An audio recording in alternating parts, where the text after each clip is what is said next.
कार्तिक महीने में 2 वस्त्र का विधान है।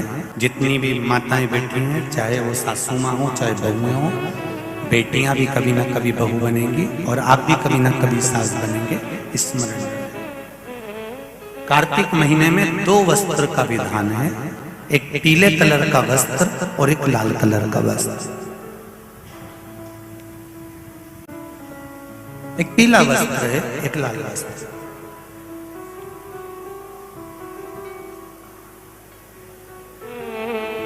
कोई माता नहीं होगी जो अपने घर में तुलसी जी का पूजन नहीं करे।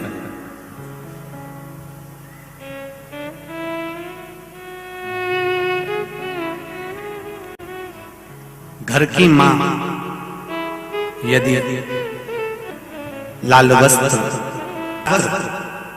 अगर कार्तिक महीने में तुलसा महारानी पर ओढ़ाया जाता है और वही वस्त्र बाद में रख लिया जाता है संभाल कर, तो उस घर में किसी कर्म गति के कारण भी अगर अपशब्द निकल रहे होते हैं तो वो अपशब्द वो वस्त्र रोक लेता है, वो वस्त्र रोकता है। कौन सा वस्त्र? लाल वस्त्र। पीला वस्त्र इन 5 दिन में अगर तुलसा महारानी को चढ़ाया जाता है और उसको रखा जाता है तो जिस नारी के गर्भ से संतान नहीं भी हो रही होती है, उसके कक्ष में अगर वो वस्त्र कुछ दिन तक रखा रहता है तो ये निश्चित आती है कि गर्भ ठहरता जरूर है। ये पीले वस्त्र की और लाल वस्त्र की महत्वता कार्तिक महीने में। अब कई माताएं कहती हैं कि हमारे पास में लाल वस्त्र नहीं है, हमारे पास में इतना नहीं है, तो लाल कलर का लच्छा भी तो आता है, नाड़ा। बोलो आता है कि नहीं आता? लाल तुम्हारे घर में सिलाई करने का लाल कलर का धागा तो होगा ना कि नहीं होगा? लाल कलर का लच्छा तो होगा, नहीं होगा सफेद कलर का धागा तो होगा, उसको कंकु में लाल कर। पर उस वस्त्र की महत्वता को हम समझें। जैसे बांस की पिटारी में, ये तो तुम लोगों की परिभाषा है, आजकल की माताएं तो सुहाग का सामान प्लास्टिक की टोकरी में रख कर देती हैं, पर हमारे यहाँ नहीं लिखा कि प्लास्टिक की डलिया में सुहाग की सामग्री दो। हमारे यहाँ कहा कि जो वंश बढ़ावे, जो वंशकार होते हैं ना, बांस बनाने वाले होते हैं, वंशकार होते हैं, इनको तो तुम्हें रोज धन्यवाद देना चाहिए। जो बांस का टोकरी बनाते हैं, सुपड़ा बनाते हैं, बांस का सामान बनाते हैं। आज भी विवाह में हमारे यहाँ मंडप भी बांस का होता है, सुपड़ा भी बांस का, डलिया भी बांस की। सबसे पहले खलमट्टी अगर आती है, शादी के ब्याह में सबसे पहले मिट्टी आती है तो बांस की टोकरी में आती है। एक नियम है। क्यों? क्योंकि जिसकी शादी में मट्टी, इधर लाते मट्टी, जिसकी शादी में मट्टी बांस की डलिया में आती है, उसको संतान के लिए डॉक्टर को दिखाने की जरूरत नहीं पड़ती, उसको संतान से आता। जिसकी शादी की शुरुआत प्लास्टिक की डलिया से होती है, फिर उसको टेस्ट भी करवाना ही पड़ता है।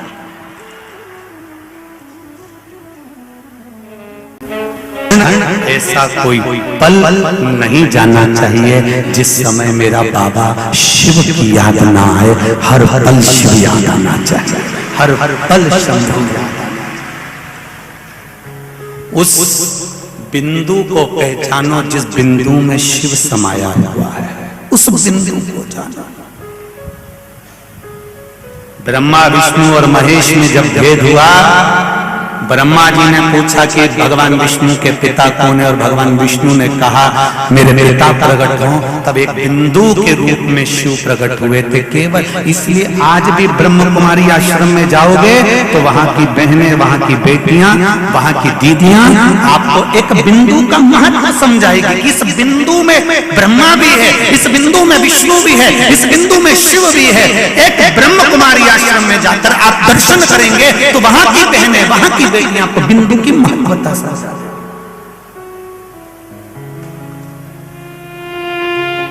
कुछ नहीं, जन्म भी एक बिंदु से हुआ है और मृत्यु भी एक बिंदु से। शिव से प्रारंभ हुए और शिव में ही समा जाओगे, आखिरी बिंदु भी शिव है।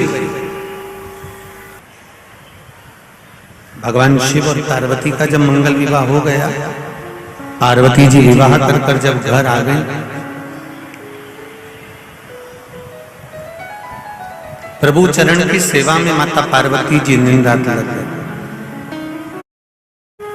भगवान शिव और माता पार्वती के विवाह का एक कारण सबसे प्रबल था, वो कारण था तारकासुर का संहार।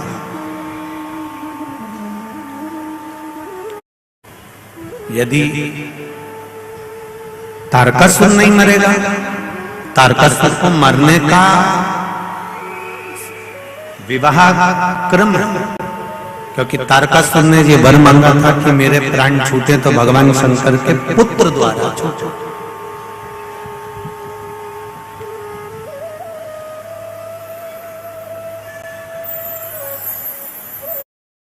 भगवान शिव के तेज पुंज से, गंगा जी के जल से षडानंद कार्तिकेय जी का जन्म हुआ, प्रागट्य हुआ।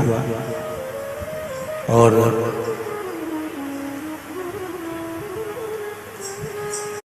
षडानंद कार्तिकेय जी ने अपनी माता से कहा, मां मेरे जन्म का कारण क्या है, ये जन्म क्यों हुआ। आप लोगों के मन में भी एक भाव उत्पन्न होना चाहिए कि हमारे जन्म का कारण क्या है। पहले भी कथा में कहा कि मनुष्य जन्म के दो कारण हैं, एक भगवान का भजन करने के लिए जन्म हुआ है और दूसरा अपने कर्म को काटने के लिए, अपने कर्म को भोगने के लिए जन्म हुआ। यहां आप जितनी देर बैठते हो ना कथा में, जितनी देर बैठते हो, अपने कर्म गति को आप काट रहे हो कि हमने पूर्व में जो कर्म किया होता है, पूर्व में जो कर्म करते हैं को काटने के लिए हम जितनी देर कथा में बैठते हैं उतनी देर हमारी कर्म गति कटती जाती है। हमारा जो पूर्व का किया गया पाप कर्म है वो कटता जाता है। भगवान शिव के सामने आकर ब्रह्मा जी ने भी झूठ बोल दिया, केतकी के फूल ने भी झूठ बोल दिया, गौ माता ने भी झूठ बोल दिया, सब झूठ बोले, पर मेरे नारायण झूठ नहीं बोले। मेरे नारायण ने सत्य कहा कि मुझे भगवान शिव के चरण नहीं मिले, तो भगवान शंकर ने कह दिया कि हे नारायण, आपने सत्य कहा है, इसलिए आपका नाम सत्य नारायण होगा। पूरी सृष्टि में आपकी पूजन होगी और लोग आपकी पूजन कर कर फल प्राप्त करेंगे।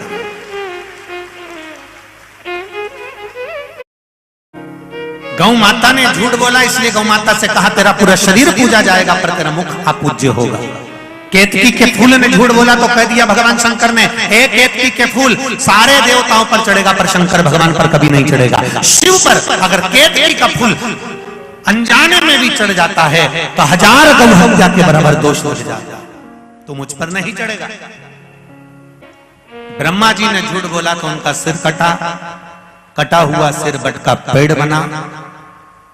भगवान ने उसका स्मरण कराया। शिव जी का नाम बटकेश्वर महादेव।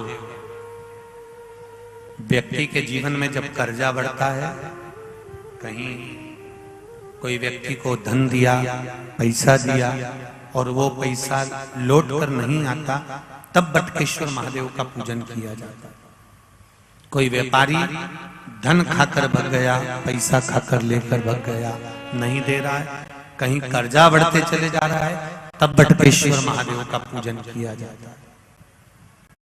महादेव का स्मरण हम तो आपसे भी कहेंगे, अगर आपको कभी ऐसा लगता है कि हमारा धन नहीं आ रहा है या पैसा अटक गया है, तो बड़ के पेड़ के नीचे अगर कोई शिव जी का मंदिर हो या बट वृक्ष के नीचे शिव मंदिर ना भी हो, बड़ का पेड़ भी अगर कहीं हो, तो 1 लोटा जल बटकेश्वर महादेव के नाम से आप चढ़ाना प्रारंभ करो और बाबा से निवेदन करो। शिव कृपा अवश्य होगी और वो धन अपना वापिस अवश्य प्राप्त होगा। बटकेश्वर महादेव लक्ष्मी को वापिस लेकर आते हैं। ये बटकेश्वर महादेव का कर्म करो, फल उस परमात्मा पर छोड़ो। ब्रह्मा जी ने फिर निवेदन करा, अब मुझसे गलती तो हो गई मुझसे गलती। आप बताओ कि सृष्टि का निर्माण कैसे करना है। भगवान शंकर ने अर्धनारीश्वर रूप का दर्शन दिया और आधा शिव आधा पार्वती का स्वरूप का दर्शन भगवान शंकर ने ब्रह्म जी को करा।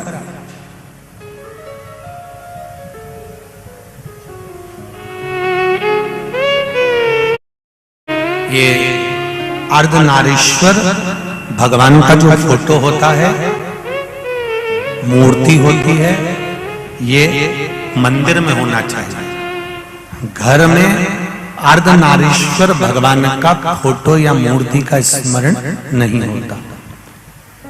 मंदिर के अंदर लगा हो, मंदिर के अंदर पूजन हो रही हो, मंदिर में अगर चित्र लगा है तो वहां पर वो अधिक फलित होता है, अधिक फल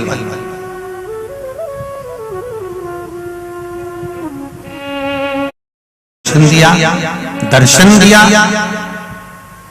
ब्रह्मा जी ने दर्शन कर तब सृष्टि का निर्माण करना प्रारंभ करा। जंघा से मनु शत्रुता को उत्पन्न कर उनकी सृष्टि का विस्तार किया। पर ब्रह्मा जी के मन में विश्वास अभी भी जागृत नहीं, अभी भी विश्वास रह गए। जैसे एक बार देवादिदेव महादेव माता पार्वती के साथ भ्रमण करने के लिए जा रहे हैं और घूमते घूमते घूमते घूमते विंध्याचल पर्वत पर भगवान शिव पहुंच गए। माता पार्वती उनके साथ में घूम रही है, भ्रमण के लिए निकली हुई हैं। तभी उसी समय पर माता पार्वती कुछ देर के लिए विंध्याचल पर्वत पर रुक गई। पार्वती जी रुकी, शिव जी ने कहा पार्वती चलो। पार्वती जी चलती थी। मुझे कुछ देर यहाँ पर बैठना है, मुझे कुछ देर यहाँ पर रुकना है। क्यों? बस मैं बैठना चाहता हूं। हमारे सनातन धर्म के अंतर्गत एक बात आती है, जब भगवान का मंदिर का दर्शन कर हम लोग जब निकल कर जाते हैं तो कुछ देर उनकी देहली पर, उनके दरवाजे पर, उनके द्वार पर, उनकी चौखट के बाहर कुछ देर बैठते हैं। आपको मालूम है कि नहीं मालूम है? बोलो तो सही, मालूम है ना? कुछ देर, एक क्षण के लिए बैठो, पर बैठो। कारण क्या होता है?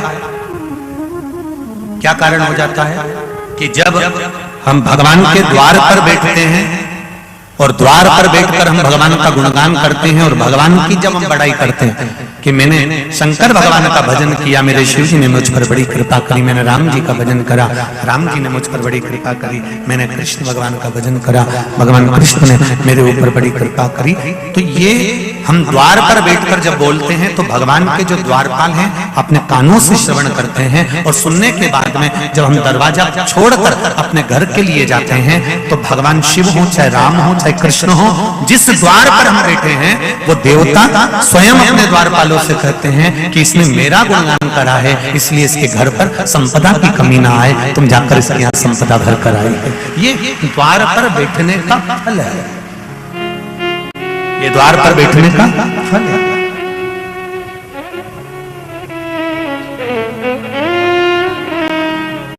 पार्वती जी बोली कुछ देर और बैठी। तभी एक छोटी सी साधारण सी इल्ली पार्वती जी के चरणारविंद के पास में आकर बैठ गए। जरा ध्यान देना, हरिहर शिव महापुराण की कथा है। ये कथा बार बार नहीं मिलेगी। जितने लोग आस्था पर सुन रहे हो, चाहे जितने लोग फेसबुक यूट्यूब पर सुन रहे हो, चाहे जितने लोग इस पावन प्रागण्य में सुन रहे हो, बहुत ध्यान से सुनना। ये जीवन को सुख देने वाली कथा है। ये कहीं नागेश्वर भगवान की कृपा से ही मिली है, इसलिए कर रहे हैं कि इसको बड़े ध्यान से सुनिए। छोटी सी इल्ली पार्वती जी के नजदीक में आकर बैठ गए। पार्वती जी ने छोटी सी इल्ली की बात अपने कानों से जब सुनी तो पार्वती जी को विश्वास नहीं हुआ। क्या इल्ली बोल सकती है? क्या ये इल्ली, ये छोटी सी इल्ली ये बोलेगी? विश्वास नहीं हुआ माता पार्वती, भरोसा नहीं। पर फिर पुनः वो इल्ली ने फिर आवाज लगाई, वो इल्ली फिर चिल्लाई, माँ ओ माँ, माँ ओ माँ। इल्ली की आवाज सुनी तो माता पार्वती ने एक छोटे से पत्ते पर उस इल्ली को उठाया और उठाकर माता ने पूछा, कौन हो तुम? माँ, मैं और मेरा पति, हम दोनों, मैं इल्ली के रूप में हूं और मेरा पति छोटा सा घुन, जो गेहूं में घुन पड़ जाता है, चावल में जो घुन पड़ जाता है, उस घुन के रूप में है। माँ, हमारे उद्धार कर दीजिए। पार्वती जी ने पूछा कि पहले तो ये बताओ कि तुम्हें ये इल्ली का जन्म क्यों मिल गया, तेरे पति को घुन का जन्म क्यों मिल गया, कारण क्या था ऐसा, किस कारण से तुम इल्ली और घुन बन गए? तो उसने कहा, माँ, एक छोटी सी गलती मेरी जिंदगी में हो गई। मैं नारी थी, मेरा पति पुरुष था। मेरे पति सेठ, मैं उसकी सेठानी थी। मेरे पति की मिष्ठान की दुकान थी, हमारे यहाँ से बहुत मिष्ठान जाता था और मैं निरंतर मिष्ठान का निर्माण करती थी, घर में भोजन बनाती थी। तो फिर तू इल्ली कैसे बन गई? क्या तूने भजन नहीं किया? क्या सेठानी बनने के बाद तूने मंत्र जाप नहीं किया? सेठ बनने के बाद तेरे पति ने भगवान का भजन नहीं किया? सेठानी बनने के बाद तूने कभी भगवान कथा नहीं सुनी?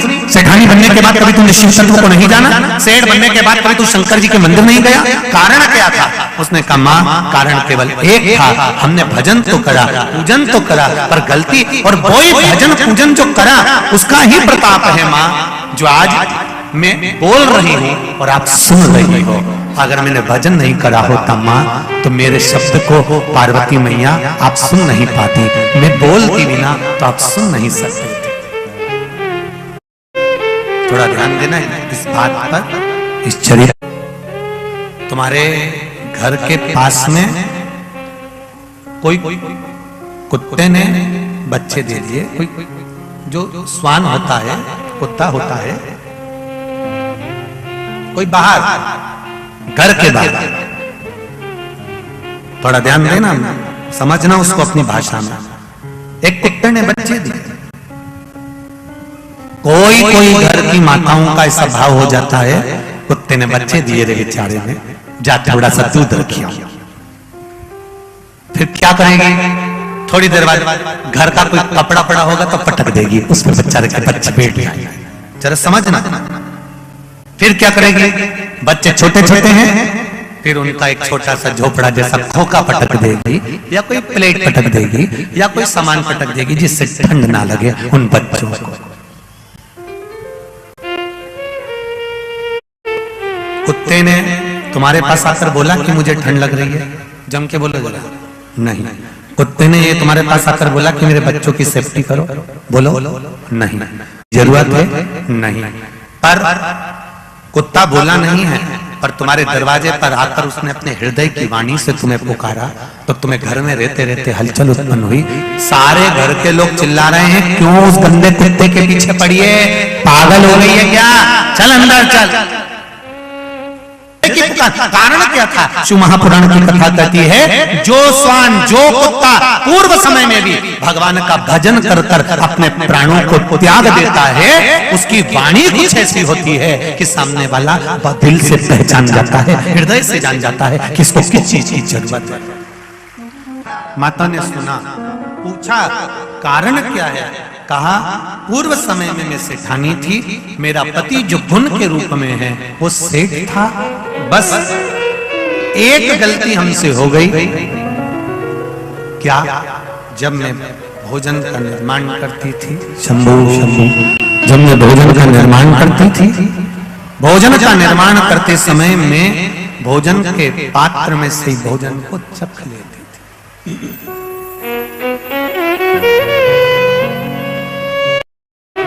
बहुत ध्यान देने वाली बात है।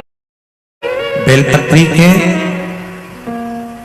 वृक्ष में, पत्तियों में इल्ली लग जाती है, और वो इल्ली बेलपत्री की पत्ती को, जो बेलपत्र होता है, उस बेलपत्री की पत्ती को कहीं कहीं से इल्ली खंडित कर देती है। ध्यान है आप लोगों को? किस किसने देखा है ना?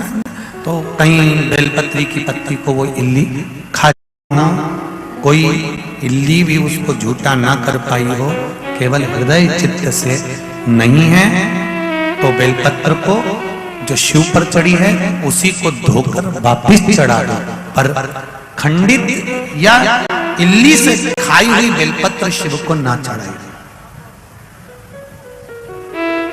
गरुड़ पुराण में जो लिखा है वही शिव पुराण में लिखा है। शंभु रसोई घर में भोजन बनाते समय पात्र में से चाय बनाते समय उंगली डालकर चाट लेती है वो इल्ली। अलग पात्र में कटोरी में ली जाती है, उसको चख लेते हैं, कटोरी को रख देते हैं, हाथ धो लेते हैं, फिर भोजन। पर उसी पात्र में अगर मुख में लगाकर ले लिया जाता है तो अगला जन्म हरिओ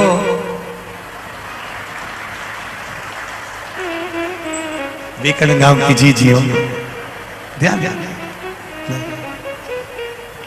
का ठेला लगाने वाला, सेवफल का ठेला लगाने वाला, किराने की दुकान पर किराना बेचने वाला अपनी दुकान का सामान गादी पर बैठकर कभी नहीं खाता। यहाँ खाते हैं? जम के बोलो जरा। नहीं। जिस गादी पर बैठकर व्यापार करता है, किराने की दुकान है, बादाम काजू किशमिश सब रखा हुआ है, गादी पे से उठ जा फिर दूसरी जगह बैठकर खा ले, चल जाएगा।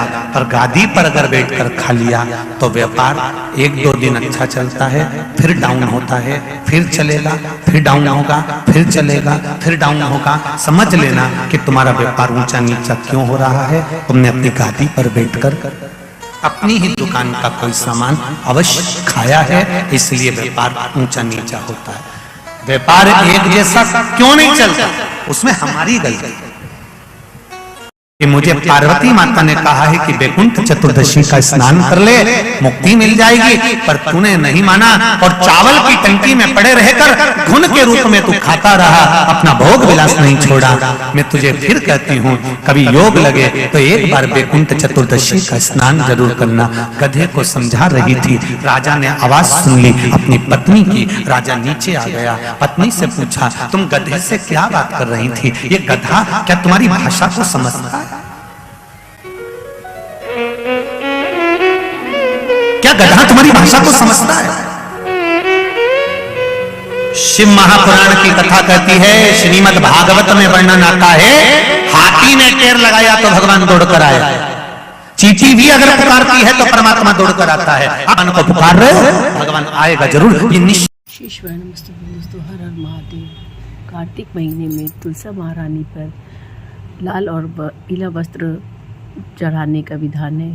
तो जो महिलाएं, जो माताएं बहनें तुलसी माता पे लाल वस्त्र चढ़ाती हैं तो उनके घर में कभी कलेश नहीं होता, कभी अपशब्द भी अगर निकलना होता है तो वो भी नहीं होता है। तो लाल वस्त्र तुलसी माता पे अवश्य चढ़ाए। और जिस नारी का गर्भ नहीं ठहर रहा होता है वह नारी इन 5 दिन में पीला वस्त्र अगर तुलसी माता पर चढ़ाकर और वह पीला वस्त्र उसके कक्ष में रख दिया जाए तो जल्द ही उसका गर्भ ठहर जाता है। इसलिए तुलसी माता पे लाल और पीला वस्त्र अवश्य चढ़ाए कार्तिक महीने में। हर हर महादेव।